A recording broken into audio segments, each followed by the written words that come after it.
खुशामदीद, आदाब, good morning, अस्सलाम वालेकुम। आप सबको हमारी तरफ से हो।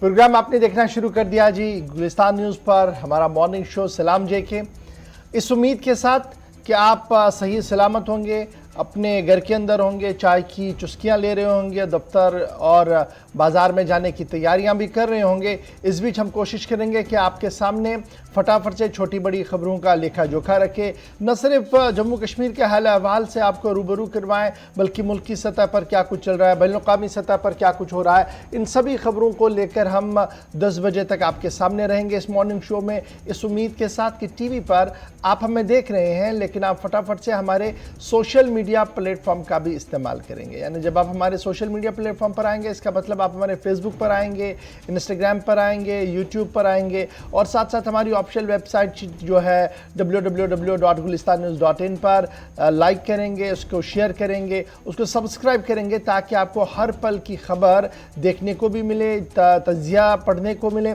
और साथ साथ ऑनलाइन टेलीविज़न चैनल जो है वो आप वहाँ पर भी देख सकते हैं। तो ये सारे ज़राया जो है, प्लेटफॉर्म जो है, ये आप और हमें जोड़ के रखेंगे 10 बजे तक। आप अपने इलाके की तस्वीर ज़रूर हम तक पहुँचाइएगा कि इस वक्त मौसम का मिजाज कैसा है, बारिशों ने क्या कुछ किया हुआ है। तो ये सब चीज़ें हम आपके साथ एक एक करके शेयर करेंगे, और बड़ी खबर भी आपको बताएंगे कि क्या कुछ सियासी डेवलपमेंट हो रही है, और सियासी डेवलपमेंट के पस मंज़र में जम्मू कश्मीर के अंदर क्या कुछ चल रहा है। लेकिन ये सब होगा, एक एक करके सारी खबर आपके सामने रखेंगे। लेकिन फ़िलहाल पहले पड़ाव पर आपको बताते चले कि माजी के अंदर आज के दिन की तारीख क्या कुछ कह रही है, और तारीख को बयान करने के लिए गौहर कुछ दिल्ली स्टूडियो में इस वक्त मेरे साथ है। बहुत शुक्रिया गौहर ज्वाइन करने के लिए। शुक्रिया इशफाक। तो प्रोग्राम की शुरुआत में सबसे पहले बात करेंगे तारीख में आज के दिन के हवाले से। जी हाँ नाजरीन, उसके बाद ही खबरों का पिटारा बाज़ाब्ता तौर पर शुरू होगा। लेकिन तारीख में क्या कुछ हुआ है, चाहे मुल्क के अंदर या आलमी सतह पर क्या कुछ हुआ, आज के दिन के हवाले से। आज 18 अक्टूबर है, और आज के दिन क्या कुछ हुआ है। 18 अक्टूबर 1998 भारत और पाकिस्तान ने एटमी ख़तरात को रोकने पर इत्तेफाक किया है, वो आज ही का दिन था। और आज ही के दिन 1386 में हाइडलबर्ग यूनिवर्सिटी जर्मनी में कायम हुई है। और आज ही के दिन 18 अक्टूबर साल 2004 में संदल की लकड़ी का स्मगलर वीरप्पन हलाक हुआ है। और आज ही के दिन 1922 में ब्रिटिश ब्रॉडकास्टिंग कॉरपोरेशन कायम हुई है। ये आज ही के दिन 18 अक्टूबर और 18 अक्टूबर 1995 गैर वाबस्ता ममालिक का 11वां सरबराही इजलास कोलंबिया में शुरू हुआ है। और आज ही के दिन 1976 में केमिस्ट्री का नोबल इनाम विलियम एन लेप्सकैम्प जूनियर को दिया गया है। और आज ही के दिन 1967 में हेनस ए बेथे को तिबियात का नोबल इनाम दिया गया है। और आज ही के दिन 18 अक्टूबर 1954 टेक्सास फ्रंट कंपनी ने पहली बार रेडियो बनाने का ऐलान किया है। उन्होंने पहली बार, यानी कि वो आज ही का दिन था जब रेडियो बनाने का उन्होंने ऐलान किया है। तो ये थी तारीख में आज के दिन के हवाले से बात। अब ज़रा बढ़ते हैं आगे, अब बात करेंगे, अब जो दीगर खबरें हैं उनका पिटारा बाज़ाब्ता तौर पर शुरू करेंगे, और शुरुआत करेंगे इशफाक गौहर। चलिए जी, खबरों की शुरुआत करते हैं कल रात की सबसे बड़ी खबर की। और रात भर अफवाहों का बाजार, अफवाहों के बाजार के बीच इंतज़ामिया की नकल हमल और इंतज़ामिया की कारकर्दगी के बीच अभी वादी के कश्मीर के अंदर क्या कुछ चल रहा है, इस पर गुफ्तगू करेंगे। क्योंकि कल गंजीपोरा कुलगाम के अंदर 2 गैर मकामी मजदूरों पर अंधाधुंध फायरिंग की गई थी, बल्कि 3 पर की गई थी। एक मौजज़ाती तौर पर बच निकला है, 2 हलाक हो गए हैं, उसमें एक शदीद ज़ख्मी हुआ है। और 24 घंटों में अगर आप देखेंगे तो ये चौथा मजदूर है जिसकी हलाकत हुई है उस सूबा कश्मीर के अंदर, बल्कि ये बताया जा रहा है जनाब पाँचवा शायद है जी। और हमलावरों की तलाश के लिए जहां कल तलाशी कार्रवाई भी शुरू कर दी गई थी, सियासी और मजहबी रहनुमाओं की तरफ से बयानात भी दागे गए थे। लेकिन कुलहुम अगर आप सूरत हाल को देखेंगे तो सूरत हाल जो है वो कहीं और की ओर जो है वो इशारा कर रही है। फिलहाल 2 लोगों की मौत नॉन लोकल जो है पिछले 24 घंटों के दौरान जो है उनकी हिलाकतें हुई हैं। 5 नॉन लोकल मजदूर जो है बशमूल 11 सिविलियन जो है वो मारे गए हैं जी पिछले 15 दिन के दौरान। अगर आप देखेंगे पिछले 15 दिन का ट्रैक हिस्ट्री खोलेंगे तो कुल मिलाकर आपको 11 लोगों की हिलाकतों का लिस्ट मिलेगा, जिनमें 5 मजदूर भी शामिल है। और जब ये पूरा सिलसिला पिछले 10 दिन से आप देखेंगे या 15 दिन का सिलसिला देखेंगे तो टेंशन भी है और साथ साथ दहशत भी है। और स्पेशली जो माइग्रेंट वर्कर है, जो बैरूनी रियासत से लोग वहाँ मजदूरी के लिए आते हैं, चाहे वो खेत के अंदर मजदूरी कर रहे हैं, चाहे वो मकानात बनाने की मजदूरी के लिए करते हैं, तो वहाँ पर ज़बरदस्त तनाव और दहशत जो है वो साफ दिख रहा है। कल की विजुअल भी जरा चलाइएगा कि रात देर के जो स्पेशल विजुअल्स आए थे क्या कुछ कह रहे हैं जी। और कल ही हमने देखा कि जब ये सिलसिला चला 2 और मजदूर मारे गए, तो बिहार के वजीर आला नीतीश कुमार ने बाज़ाब्ता तौर पर लेफ्टिनेंट गवर्नर मनोज सिन्हा को टेलीफोन किया, जिसके बाद उन्होंने अपनी इजहार हमदर्दी भी रियासत के साथ ज़रूर की है।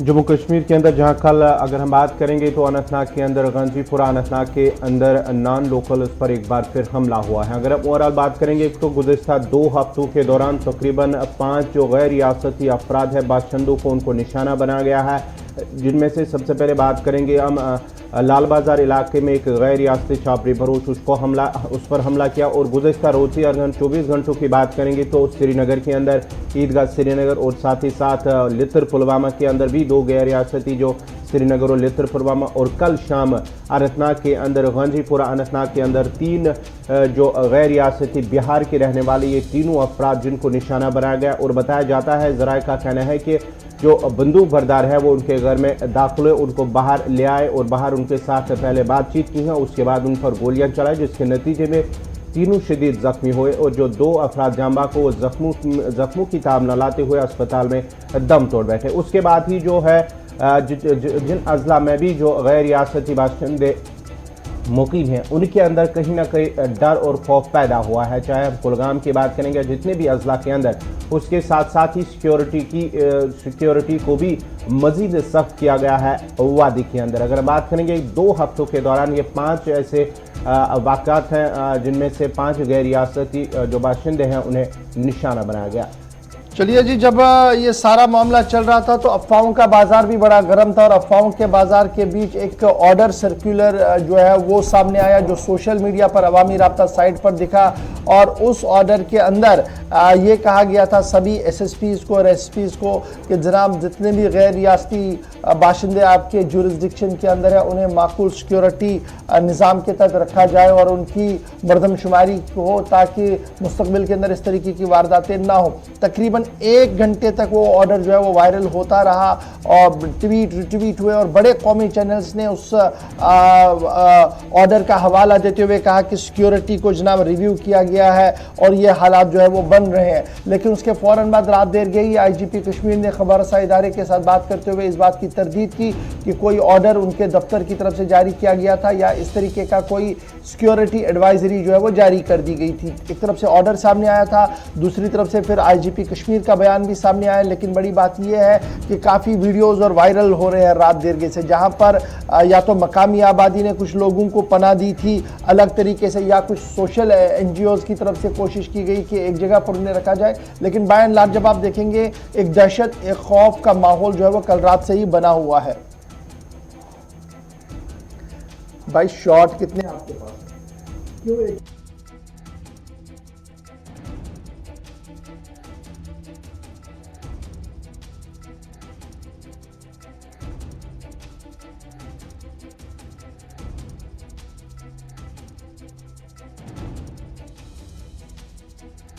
इस वक्त श्रीनगर से ज्वाइन किए हुए मौजूदा सूरत हाल पर क्या कुछ सूरत हाल है? हिलाल जरा अपडेट कीजिएगा क्या कुछ सूरत हाल है इस वक्त, क्योंकि रात देर गई की खबर है जहां पर मजदूरों को एक बार फिर निशाना बनाया गया। उसके बाद बयानात अपनी जगह तो जरूर आए, लेकिन सिक्योरिटी ग्रिड रात देर गए एक बार फिर काफी अलर्ट दिखा। इस वक्त की मौजूदा सूरत हाल क्या कुछ है?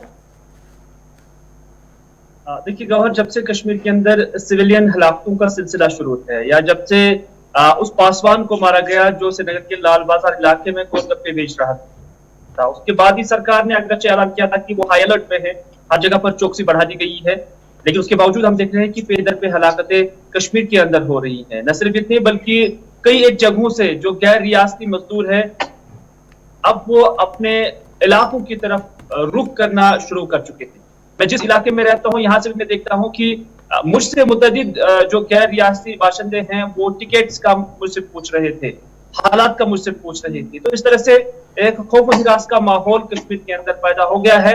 जैसे कि मुख्तलिफ सियासी जमातें ये भी कहती हैं कि कश्मीर कहीं ना कहीं 30 साल पीछे चला गया है सिक्योरिटी पॉइंट ऑफ व्यू से, हालात के पॉइंट ऑफ व्यू से। ऐसा ही अभी मंजर जो है कश्मीर के अंदर दिखाई दे रहा है। जब सिक्योरिटी एक्सपर्ट्स के साथ बात करते हैं तो उनका भी मानना यही है कि जो अब हमलावरों की जानिब से जो स्ट्रेटेजी अपनाई गई है ये लेस इन्वेस्टमेंट ग्रेट रिटर्न्स का है, यानी इसमें उनका जो टारगेट है सॉफ्ट किलिंग्स है और उसके बाद जो रिटर्न्स हैं इस तरह का खौफ व हिरास। और ये कहीं ना कहीं अब चैलेंजिंग इस कदर बन गया है कि अब यहाँ इस मौके पर, इस सिचुएशन पर, इस पॉइंट पर टैकल करना कितना मुश्किल है सिक्योरिटी एजेंसीज के लिए, ये बेहतर वही जानते हैं। और अभी तक अगर डिस्पाइट अलर्टनेस, डिस्पाइट की हैवी डिप्लॉयमेंट, डिस्पाइट की सभी चीजों पर अलर्ट रखा गया है, सर्विलांस पे रखा गया, लेकिन उसके बाद कभी श्रीनगर, कभी पुलवामा, कभी कुलगाम के अंदर इस तरह की हलाकतें होना, ऐसा लग रहा है कि अभी इसको कूप करने में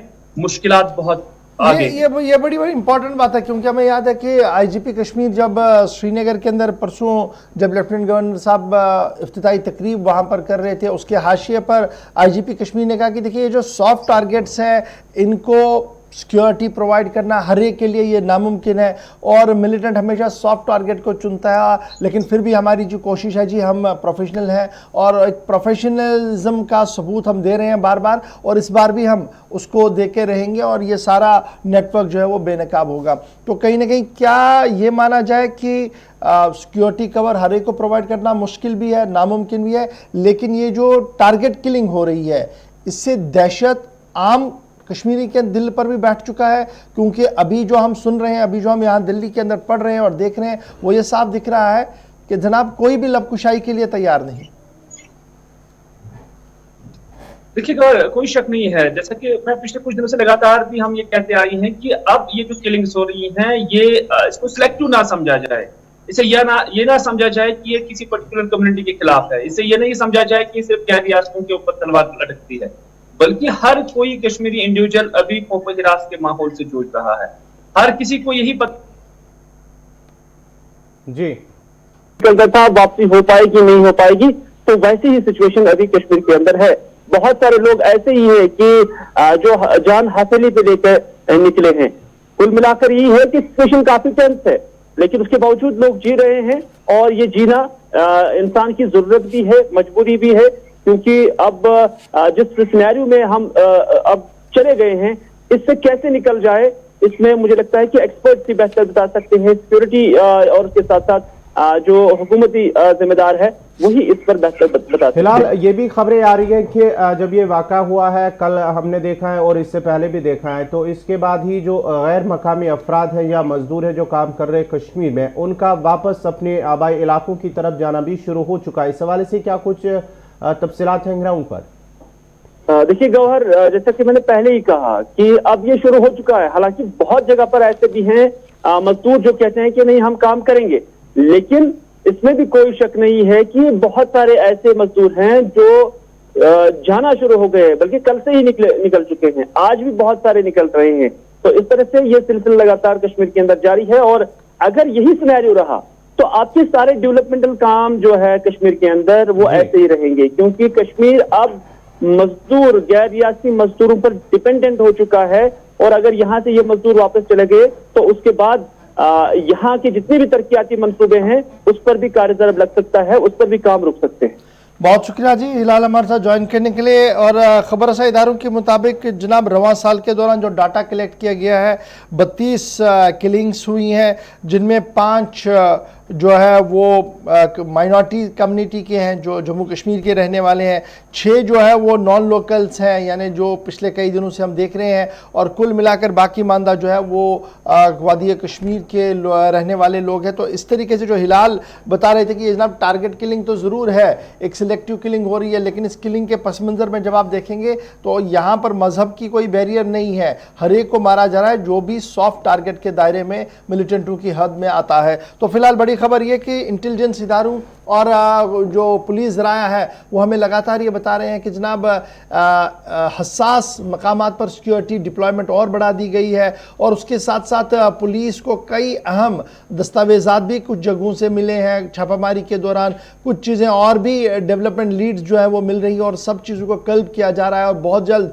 इस पूरे ग्रोह को बेनकाब किया जाएगा जो लगातार इस तरीके के इंसिडेंट जो है वो कर रहा है। तो ये तो पुलिस का बयान है जी, लेकिन बढ़ते आगे जरा बात बताते हैं लेफ्टिनेंट गवर्नर साहब की भी, क्योंकि कल जब ये किलिंग हुई तो उससे पहले उनकी एक तकरीब थी। उस तकरीब के दौरान उन्होंने क्या कुछ साफ अल्फाज में कहा है। जी हाँ, LG मनोज सिन्हा की जानिब से कल एक बयान में कहा गया है, शहरी हलाकतों पर जहाँ उन्होंने अफसोस का इजहार किया है, वहीं उन्होंने कहा कि खून के हर कतरे का बदला लिया जाएगा। उन्होंने कहा कि मिलिटेंटों और उनके हमदर्दों यानी कि उनके साथ काम करने वालों को नहीं छोड़ेंगे, ना ही उनको बख्शा जाएगा। और साथ ही साथ उन्होंने वज़ीर आला नीतीश कुमार, क्योंकि जो 3 लोग जो 2 उनमें से उनकी मौत हुई है वो बिहार के रहने वाले, नीतीश कुमार को इस हवाले से उन्होंने भरपूर तावन जो है फराहम करने की यकीन दहानी भी की है। लेकिन जो शहरी हलाकतें हुई हैं, चाहे गैर रियासती मजदूर या लोकल वादी के हैं, उन पर उन्होंने कहा है कि जिन लोगों ने भी ये हमला किया है, जो भी इसमें मुलविस है, उनके खिलाफ सख्त कार्रवाई की जाएगी। और जिस तरह हालिया उन्होंने इसका हवाला भी दिया है, जिस तरह से हालिया हलाकतें हुई हैं, जो शहरी हलाकतों में मुलविस मिलिटेंट है, जिस तरह से उनके खिलाफ कार्रवाई की गई है फोर्सेस की जानिब से, उसी तरह की कार्रवाई की जाएगी जो भी इन हमलों में मुलविस पाया जाएगा। खून के हर कतरे का बदला लेने के लिए पुरअज़म मनोज सिन्हा का बयान सामने आया। हुकूमत जम्मू कश्मीर की तेज़ रफ्तार तरक्की के लिए भी वादा बंद है, और मिलिटेंटों और उनके हमदर्दों को किसी भी कीमत पर नहीं छोड़ा जाएगा। मिलिटेंटों और उनके हमदर्दों को नहीं छोड़ा जाएगा, ये सिल्वर लाइन है इसमें। और दिवाली के मौके पर मारे गए पुलिस एहलकारों की याद में एक चिराग को रोशन करे, मनोज सिन्हा ने जम्मू कश्मीर की आवाम से अपील की है। जब ये पूरा मामला चल रहा था तो वादी के अंदर और क्या कुछ हो रहा है। एक तरफ से लेफ्टिनेंट गवर्नर साहब का स्टेटमेंट था, वहीं दूसरी तरफ वादी में शहरी हिलाकतों के वाक़ात को देखते हुए श्रीनगर में आला सतही मीटिंग का भी इनेकाद हुआ। हिफाजती सूरत हाल का जायजा भी लिया गया, और शहर श्रीनगर के अलावा दीगर हसास मकामात में फोर्सेज और सिक्योरिटी एजेंसीज की इजाफी नफरी को तैनात करने की भी हिदायत जारी कर दी गई है। तलाशी कार्रवाई और छापामार कार्रवाइयों को तेज किया जाएगा। ताज़ा हिलाकतों के बाद शहर में सिक्योरिटी का सख्त इंतजाम किया गया है। फोर्सेज को 24 घंटे मुतहरिक रहने के अहकामात जारी कर दिए गए हैं। एक तरफ से बयान कि दिवाली के मौके पर मारे गए एहलकारों की याद में एक चिराग रोशन किया जाए, दूसरी बात कि जंगजू और उनके हमदर्दों को नहीं छोड़ेंगे, लेफ्टिनेंट गवर्नर साहब का बयान। और तीसरी बात जो लेफ्टिनेंट गवर्नर साहब ने कही कि खून के एक एक कतरे का हिसाब लिया जाएगा। और उसके बाद कि शहरी हिलाकतों के बाद शहर श्रीनगर के अंदर मौजूदा निज़ाम जो है वो किस तरीके का है, सिक्योरिटी को इंतहाई हाई अलर्ट पर कर दिया गया है। बढ़ते हैं जी आगे। जब सिक्योरिटी की बात हो रही है, हालात की बात हो रही है, तो आपको ज़रा बात बताते हैं सरहद की भी, क्योंकि सरहद के 2 इलाके लगातार सुर्खियों के अंदर है, और ये दोनों इलाके सोबा जम्मू के हैं, पुंछ और रजौरी, जहां पर आज ऑपरेशन का 7वां दिन है। कुल मिलाकर 7 दिन के दौरान जहां आर्मी को भी काफ़ी नुकसान उठाना पड़ा है, वहीं एक बार फिर कई मकामात पर गोलियों की आवाज़ भी सुनाई दी गई है। पुंछ के हवाले से बड़ी खबर, पुंछ से इस वक्त जो बड़ी खबर आ रही है कि आज 8वां रोज़ है। 8वें रोज़ में बट्टा दूरियां जो सब डिवीज़न मेंढर का इलाका है, वहां पर जो है आज 8वें रोज़ में दाखिल सर्च ऑपरेशन जो मिलिटेंट मुखालिफ ऑपरेशन है। गुज़श्ता रोज़ तरफेन में तकरीबन 5 घंटों तक गोलियों का तबादला भी हुआ है। और साथ ही साथ जो इस वक्त की बड़ी खबर जो आ रही है कि कल ही वहां पर मां बेटे समेत 5 अफराद को हिरासत में भी लिया गया है पूछताछ के लिए। और रवा माह की आपको बताते चले कि रवा माह की 12 तारीख से ऑपरेशन शुरू हुआ था। सरहदी जिला राजौरी और पुंछ के अंदर जहां 12 तारीख के ऑपरेशन शुरू हुआ, जहां पर मिलिटेंटों ने फोर्सेस पर हमला किया था, जिसमें से 5 जवान जाँ बाग हुए थे। उसके बाद ही लगातार ये ऑपरेशन चल रहा है। कल हमने जो खबर वहां से की थी कि कल वहां पर पैरा कमांडोज को भी जो है ऑपरेशन में शामिल किया गया था, और साथ ही साथ ड्रोन और हेलीकॉप्टर पहले ही वहां पर इस्तेमाल में लाए जा रहे हैं। और कल IGP जम्मू की जानिब से उन्होंने भी इलाके का दौरा किया है।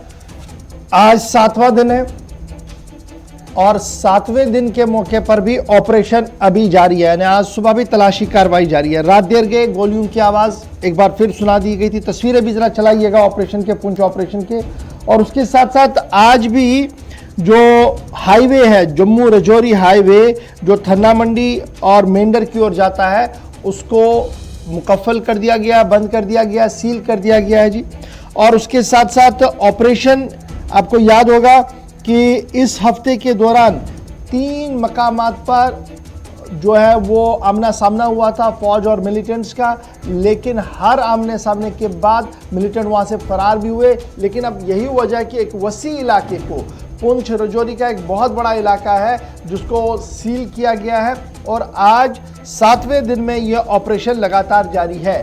डीआईजी पुंछ रजौरी रेंज की तरफ से जो गुज़श्ता दिनों हमने एक स्पेशल इंटरव्यू किया था, उसमें उन्होंने इस बात की वजाहत की थी, पिछले 2-3 महीनों से इस बात की इतलात थी कि इस इलाके के अंदर मिलिटेंट जो है वो छुपे बैठे हैं, क्योंकि घना जंगल है, ऑपरेशन को चलाना मुश्किल हो रहा है, मौसम की भी परेशानी है। लेकिन उसके बावजूद भी जिस तरीके से आर्मी और पुलिस का जॉइंट मैकेनिज्म इस ऑपरेशन को चला रहा है, उन्हें उम्मीद थी कि बहुत जल्द ये ऑपरेशन जो है वो ख़त्म होगा। फिलहाल खबर यह है कि आज 7वें दिन, जब हम सुबह आपके साथ बात कर रहे हैं, तो 7वें दिन भी ये ऑपरेशन जो है वो लगातार जारी है। जहां तक कॉन्टैक्ट्स की बात करें, जहां इस पूरे फॉरेस्ट एरिया के अंदर, तो पहला कॉन्टैक्ट कब हुआ था? 11 अक्टूबर को पुंछ सुरनकोट के मकाम पर, जिसके बाद मिलिटेंट जो है वो और पीछे चले गए, दूसरे इलाके में चले गए थे। उसके बाद लगातार 2 और जगहों पर इस तरीके की आमना सामना हुआ था। लेकिन फिलहाल पिछले 24 घंटों के दौरान भी अगर हम देखें तो इस पूरे फॉरेस्ट एरिया के अंदर गोलाबारी का सिलसिला चल रहा था, आवाज़ें सुनाई दी रही थी। लेकिन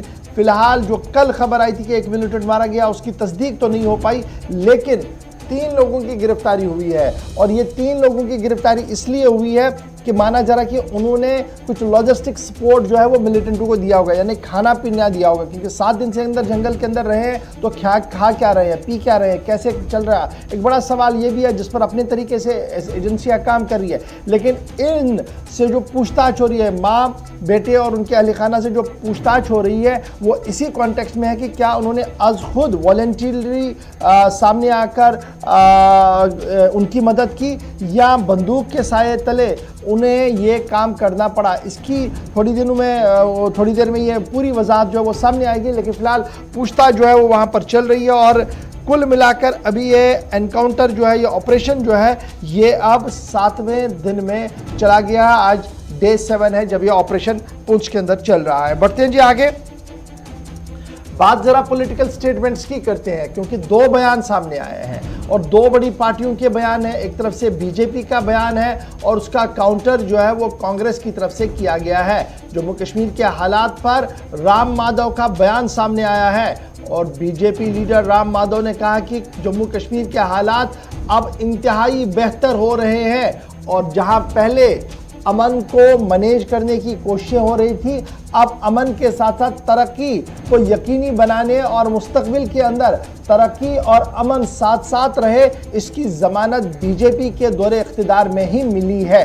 एक तरफ से ये बयान आया है, और दूसरी तरफ से बीजेपी का जो काउंटर किया है वो कांग्रेस के सीनियर लीडर मल्लिकार्जुन खड़गे की तरफ से किया गया है, जिनका मानना है कि शहरी हिलाकतों के साथ साथ सरहदी मामला जिस तरीके से बन रहे हैं, उससे जम्मू कश्मीर की मौजूदा सूरत हाल जो मरकजी हुकूमत के हाथों से बाहर हो रही है। मल्लिकार्जुन खड़गे का यह बयान भी इंतहाई अहम है। 2 बयान इस वक्त हम आपके सामने रख रहे हैं। एक बयान राम माधव ने दिया है जिसमें उन्होंने कहा कि कश्मीरी पॉलिटिकल डिस्कोर्स जो है वो लगातार चेंज हुआ है, और इस चेंज के बीच में सूरत हाल जो है वो वाजिया दिख रही है। लेकिन उसके काउंटर में आपको याद होगा कि CWC मीटिंग में भी जम्मू कश्मीर का जिक्र हुआ था, और CWC मीटिंग के दौरान भी हालात पर तशवीश का इजहार किया गया था, शहरी हिलाकतों की मजम्मत की गई थी। वहीं पर मल्लिकार्जुन खड़गे ने ट्वीट करते हुए कहा कि situation in Jammu Kashmir is grim and is a fallout of failed policies and strategies bounded by Modi government. ये सीधी लाइन उन्होंने लिखी है मल्लिकार्जुन खड़गे ने, क्योंकि इससे पहले का बयान जो था वो राम माधव जी का था, जिसमें उन्होंने कहा कि सूरत हाल बेहतर हो रही है, अमन को मैनेज करने की पहले कोशिशें हो रही थी, अब अमन और तरक्की एक साथ चल रही है, और बीजेपी के दौरे इख्तिदार में ही अमन और तरक्की की जमानत जम्मू कश्मीर को मिल चुकी है। तो बयानात का सिलसिला जनाब जारी है। तो इस बीच एक और बड़ी खबर भी आपको बताते हैं। जी हाँ, जम्मू कश्मीर के हवाले से एक और बड़ी खबर जो है कि कांग्रेस की सीनियर लीडर गुलाम नबी आज़ाद 4 रोज़ा दौरे पर जम्मू कश्मीर जा रहे हैं। जम्मू कश्मीर का वो दौरा करेंगे और साथ ही साथ जो हालिया हलाकतें हुई है उसमें जो जांबा का अफराद है उनके घर जाकर वो लवाकिन के साथ ताज़ियत का भी इजहार करेंगे और साथ ही साथ सिविल सोसाइटी और ट्रेडर्स के साथ भी हालिया जो मौजूदा हालात है जम्मू कश्मीर के उन पर उनके साथ बात करेंगे। ये कांग्रेस के leader senior leader Ghulam Nabi Azad की 4 रोज़ा दौरा है, जहां पर जम्मू कश्मीर को अगर बात करेंगे हम कांग्रेस वर्किंग कमेटी पर भी जम्मू कश्मीर के मौजूदा हालात पर भी अफसोस का इजहार किया गया। उसके बाद ही ये फैसला लिया गया है कि अब जो आज़ाद हैं गुलाम नबी आज़ाद वो जम्मू कश्मीर का दौरा करेंगे और बाज़ाब्ता तौर पर आज से दौरा शुरू होगा और आज श्रीनगर में वो जहां पर शहरी हलाकतें हुई हैं जो इनमें जो कश्मीरी पंडित है, बिंद्रू है या सुपिंदर कौर है, उनके घर जाकर वो लवाकिन के साथ ताज़ियत का भी इजहार करेंगे और साथ ही साथ सिविल सोसाइटी, ट्रेडर्स और दीगर अफराद से भी जम्मू कश्मीर के मौजूदा हालात पर बात करेंगे। गुलाम नबी आज़ाद 4 दिन के दौरे पर आज वादी कश्मीर जा रहे हैं, जहां पर सिविल सोसाइटी, ताजर, तलबा, अंजुमनों के साथ साथ सियासी रहनुमाओं के साथ उनकी मुलाकात होनी है और जो शहरी हिलाकतें हुई हैं उन शहरी हिलाकतों के सिलसिले में भी कई घरों के साथ ताज़ियत पुरसी के लिए गुलाम नबी आज़ाद श्रीनगर आज जा रहे हैं। तो इस पर भी नज़र रहेगी क्योंकि बयान आएगा जी वहाँ से भी कि मौजूदा सूरत हाल कैसी है और लगभग लाइन वही टो की जाएगी जो CWC वर्किंग कमेटी के अंदर टो की गई थी कि हालात इंतहाई ख़राब है, उसको बेहतर बनाने की कोशिश कीजिएगा। लेकिन लेटेस्ट होप्स हो कि गुलाम नबी आज़ाद साहब वहाँ पर क्या कुछ करेंगे। छोटे से ब्रेक के लिए रुक रहे हैं जी, ब्रेक के उस पार आएंगे तो आपको बताएंगे कि सियासी पस मंज़र पर क्या कुछ होने जा रहा है और इस खबर के आने वाले दिनों पर किस तरीके के असरात होंगे। छोटे से ब्रेक के बाद।